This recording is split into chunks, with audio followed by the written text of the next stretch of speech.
نحمدہ ونصلی علی رسول کریم اما بعد فاعوذ باللہ من الشیطان الرجیم بسم اللہ الرحمن الرحیم اتقوا اللہ وکونوا مع الصادقین۔ سنتوں کو بیان چل رہا ہے۔ آج سبق نمبر 5، نماز کی سنتیں۔ کل ہم نے 20 سنتیں پڑھی تھی، آج اسی سلسلے کو آگے بڑھاتے ہیں۔ پہلے سجدے سے اٹھ کر اس طرح بیٹھنا کہ بائیں پاؤں کو بچھا کر اس پر بیٹھ جائے، دائیں پاؤں کو کھڑا کر کے رکھے کہ اس کی انگلیاں قبلہ رو رہیں، اور ہاتھ کی انگلیوں کو بغیر ارادے ملائے قبلہ رخ رکھے۔ انگلیاں اس طرح رکھے کہ ہتھیلیاں ران پہ رہیں اور انگلیوں کے سرے گھٹنوں تک رہیں۔ اس کو جلتا کہتے ہیں۔ جب ہم بیٹھیں گے نا تو یہ ہمارے اس طرح بہت سے لوگوں کی انگلیاں جو نیچے چلی جاتی ہیں، تو انگلیوں کا جو قبلہ ہے وہ بھی جو ہے کیا ہے، کھانے کا بھی ہے نا قبلہ۔ یہ نہیں کہ نیچے نہیں ہے بلکہ سامنے کی طرف، یعنی قبلے کی طرف۔ اور اسی طرح جو ہے کیا نام اس کا، جس حالت میں ہو نا، نہ اس کو جو ہے مطلب یہ کہ پھیلانا ہے اپنی طرف سے، نہ اس کو بالکل، بس جس حالت میں ہو نا اس حالت میں رکھ دیا جائے۔ نمبر 2، 22واں نمبر، جلسے میں بیٹھنا، اللہ ہوگا کہہ کر دوسرے سجدے میں جانا۔ جلسے میں اتنا آرام سے اطمینان کے ساتھ بیٹھنا، یہ نہیں کہ ایک اٹھے اور فوراً ایک دم کھٹ سے دوسرے سجدے میں چلے گئے۔ نمبر 23، جس طرح سے پہلے سجدے کے مطابق سنتیں بیان ہوئی ہیں، ان میں سے سب کو ادا کرتے ہوئے دوسرے سجدے میں جانا۔ نمبر 24، دوسرے سجدے سے اٹھے تو پہلے پیشانی اور ناک یعنی سر اٹھائے اور دونوں ہاتھوں کو دونوں گھٹنوں پر رکھ کر قدم کے پنجوں پر زور دے کر بغیر بیٹھے اور ٹیک لگائے سیدھا دوسری رکعت کے لیے کھڑا ہو جائے اور اللہ اکبر کہتا ہوا اٹھے۔ دوسری سجدے سے اٹھیں گے تو پہلے پیشانی، پھر ناک، اس کے بعد پھر دونوں ہاتھوں کو گھٹنوں پر رکھ کر جو ہے اس پر زور دے کر، پنجوں پر زور دے کر، پھر بغیر ٹیک لگائے۔ یہ اس کے لیے ہے کہ جو مطلب بیمار نہ ہو یا بوڑھا آدمی ہو، اس کے لیے نہیں ہے، یہ جوان لوگوں کے لیے۔ پھر دوسری رکعت کے لیے کھڑا ہو جائے اور اللہ ہوا کہنا بھی کیا سنت ہے۔ 25، دوسری رکعت میں بسم اللہ الرحمن الرحیم پڑھ کر سورہ فاتحہ پڑھے اور کوئی سورت یا چھوٹی 3 آیت کی تلاوت کرے۔ سورہ فاتحہ اور سورت ملانے کے درمیان بسم اللہ الرحمن الرحیم پڑھنا اکیلے کے لیے اور سر نماز میں، یعنی آواز کے ساتھ پڑھی جاتی ہے، اس میں امام اور اکیلے پڑھنے کے لیے مستحسن ہے۔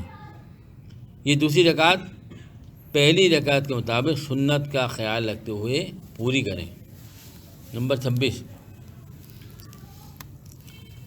دوسری رکعت میں دونوں سجدے ادا کرنے کے بعد اللہ اکبر کہہ کے پہلے قاعدے میں بیٹھیں۔ اگر 4 رکعت پڑھ رہے ہیں تو پہلا جو قاعدہ آئے گا اس میں بیٹھیں، اور جس طرح جلسے میں تحریر کیا گیا ہے اسی مسنون طریقے سے قاعدے میں بیٹھیں۔ یعنی وہی جو میں نے بتایا نا کہ جو ہے وہ پچھلے بتایا کہ جلسے میں کس طرح بیٹھنا ہے، کہ جو ہے بائیں پاؤں کو بچھا کر اسے بیٹھ جائے اور دائیں پاؤں کو کھڑا کر کے سیدھا رکھیں، اس کی انگلیاں بھی قبلے کی رخ رہیں، اور ہاتھ کی انگلیوں کو بغیر ارادہ ملائے قبلے رخ رکھیں، اور انگلیوں کو اس طرح رکھیں کہ ہتھیلیاں ران پر رہیں۔ اس کو جلسہ کہتے ہیں۔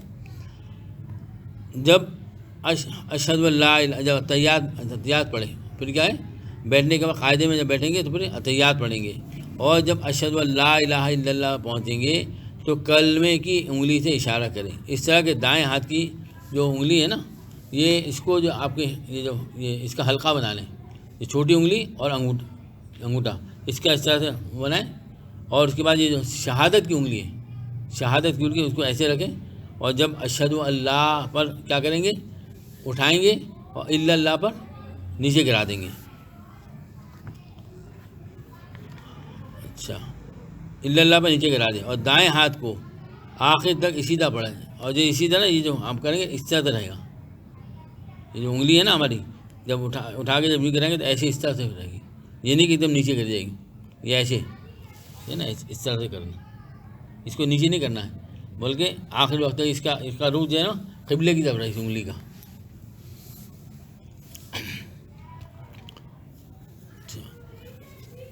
عطیات ختم ہوئی، اگر نفل پڑھ رہے ہیں یا سنت غیر مقدہ پڑھ رہے ہیں، غیر موقدہ پڑھ رہے ہیں، یعنی عصر کی 4 رکعت پڑھ رہے ہیں، عصر سے پہلے جو 4 رکعت ہیں وہ پڑھ رہے ہیں، یا ظہر کے بعد جو 2 نفل پڑھتے ہیں سنت کے بعد، تو وہ تو الگ بات ہے. لیکن اگر 4 رکعت پڑھ رہے ہیں تو پھر کیا کہ جو ہے عطیات پڑھ کے کھڑے ہو جائیں گے. لیکن فرض میں جو ہے وہ فرض میں بھی یہی ہوگا، اسی طرح ہوگا. لیکن یہ کہ ہاں یہ جو عطیات، یہ نفل جو پڑھتے ہیں نا، اس میں اگر کوئی درشی پڑھنا چاہے تو پڑھ سکتا ہے، اس میں کوئی حرج نہیں. اور فوراً تیسری رکعت کے لیے کھڑا ہو جائے. عطیات پڑھ کے 4 رکعت جو فرض پڑھ رہے ہیں یا 4 رکعت نماز سنت موقدہ پڑھ رہے ہیں، تو عطیات پڑھتے ہی فوراً کھڑا ہو جائے کہ یہ واجب ہے، اور عطیات سے آگے نہ پڑھیں، اور عطیات سے آگے نہ بڑھیں. یہ کیا کس میں؟ فرض اور سنت موقدہ اور واجب میں. فردوں کی تیسری اور چوتھی رکعت میں سورہ فاتحہ سنت ہے. فردوں کی تیسری اور چوتھی رکعت میں سورۃ فاتحہ سنت ہے، اور سورہ فاتحہ کے بعد سورت نہ ملانی چاہیے، بلکہ سورہ فاتحہ کے بعد آمین کہہ کر رکوع میں چلے جائیں. فردوں کے علاوہ باقی نفل سنت موقدہ ہوں یا غیر موقدہ ہوں یا وطر کی نماز، سب میں تیسری یا چوتھی رکعت میں بھی سورہ فاتحہ اور سورہ فاتحہ کے بعد سورت کا ملانا واجب ہے. یہ فردوں کا بیان ہو رہا ہے کہ جب فردوں کی ہم پڑھیں گے 4 فرض ہیں، تو 4 فرض میں دو رکعت ہیں، اس میں تو جو ہے کوئی سورت ملانا ہے. لیکن تیسری اور چوتھی رکعت میں سورہ فاتحہ کو کے علاوہ کوئی سورت ملانا نہیں ہے، وہ فوراً رکوع میں چلے آنا ہے. یہ اس کا خیال ہے.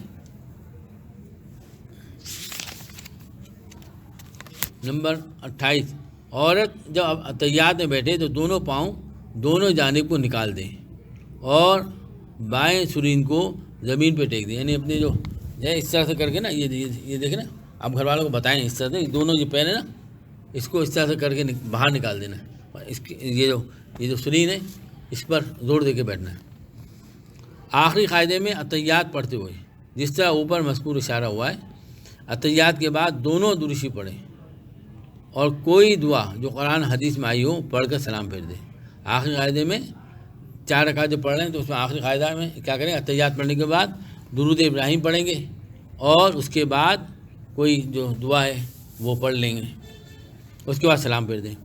اور بھی دعائیں اگر چاہیں تو پڑھ سکتے ہیں، منع نہیں ہے، لیکن اگر اکیلے پڑھ رہے ہوں. لیکن اگر آپ جماعت کے آ رہے ہوں تو پھر وہ مختصر پڑھیں گے.